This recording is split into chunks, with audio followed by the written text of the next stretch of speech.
కోనసీమ జిల్లాలో జనసేన నాయకులు rave party నిర్వహించారు. గొల్లపుంత రోడ్లోని బుద్ధా స్టాచ్యూ ఓం సిటీ లేఅవుట్లో అశ్లీల నృత్యాలతో రెచ్చిపోయారు. వేల్పూరి ముత్యాలరావు అలియాస్ ముత్తు ఆధ్వర్యంలో డిసెంబర్ 31 నిర్వహించిన వేడుకల్లో అశ్లీలత చోటు చేసుకుంది. జనసేన నేతల న్యూ ఇయర్ రేవ్ పార్టీ వీడియోలు సోషల్ మీడియాలో వైరల్ అవుతున్నాయి. జనసేన నాయకుడితో పాటు మరో నలుగురిపై కేసు నమోదు చేశారు పోలీసులు. జనసేన నేతలపై కేసులు నమోదు చేయవద్దంటూ పోలీసులపై ఒత్తిళ్లు వస్తున్నాయి. ఇదే అంశంపై అప్డేట్స్ మా కరెస్పాండెంట్ హరీష్ నడి తెలుసుకుందాం. హరీష్, సబ్ చల్తానా కూటమి ప్రభుత్వంలో ఇలాంటివన్నీ కూడా, అది కూడా ముఖ్యంగా జనసేన నాయకులే నిర్వహించిన రేవ్ పార్టీ అంటే కనుక ఇక అడ్డే ఉంటుంది. పోలీసులపై ఒత్తిళ్లు కూడా వస్తున్నట్టు తెలుస్తోంది. ఏంటి మీ దగ్గర ఇన్పుట్స్?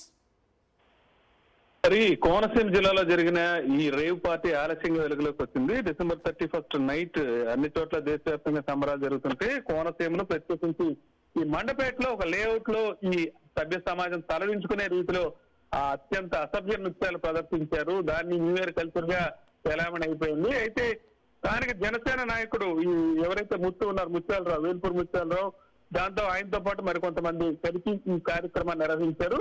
ఈ అతిపెద్ద లేఅవుట్ ఓపెన్ గా జరిగింది, చాలా అత్యంత దారుణంగా జరిగిందని చెప్పొచ్చు. ఓపెన్ ప్లేస్ లో ఈ కార్యక్రమాన్ని ఆ రోజు రాత్రంతా నిర్వహించినట్టు తెలుస్తుంది.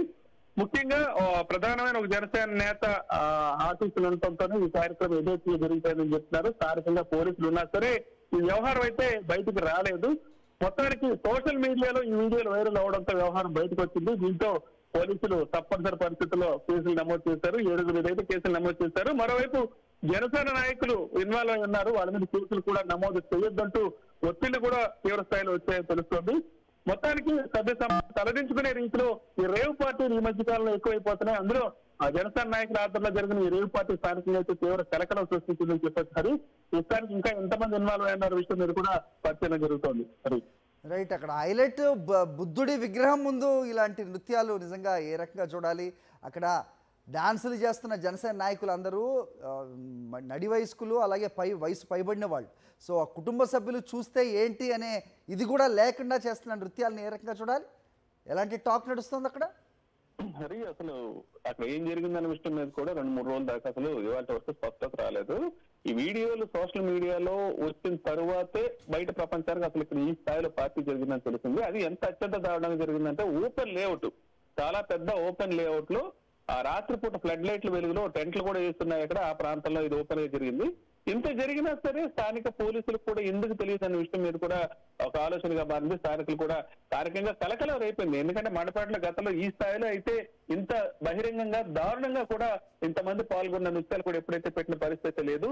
సో ఈ వ్యవహారం మీద అయితే అందరూ కాన్సన్ట్రేట్ చేయడం జరిగింది. రేవ్ పార్టీలు అయితే చాలా చోట్ల జరుగుతున్నాయి. అందులో గోదావరి జిల్లాలో అయితే ఈ మధ్యన మరీ కామన్ అయిపోయాయని చెప్పొచ్చు. కొద్ది రోజులు రాజానగరంలో కూడా రేవ్ పార్టీ జరిగింది. అయితే ప్రత్యేకించి రాజకీయ నాయకులు, అది జనసేన నాయకులు ఇన్వాల్వ్ అయిన ఈ పార్టీ, ఈ రేవ్ పార్టీ నిర్వహణలో పాలు పంచుకోవటం, వాళ్ళ మీద తప్పనిసరి పరిస్థితుల్లో పోలీసులు కేసులు ఫైల్ చేయడం, ఇదంతా ఒక అతిపెద్ద వ్యవహారం కింద మారిపోయింది. ప్రస్తుతానికైతే ఈ సోషల్ మీడియాలో ఈ వీడియోలు కూడా చాలా వైరల్ అవుతున్నాయి. హరి, రైట్, యువతుల్ని ఎక్కడి నుంచి తీసుకొచ్చినట్టుగా తెలుస్తుంది? సమాచారం తెలిసిందా?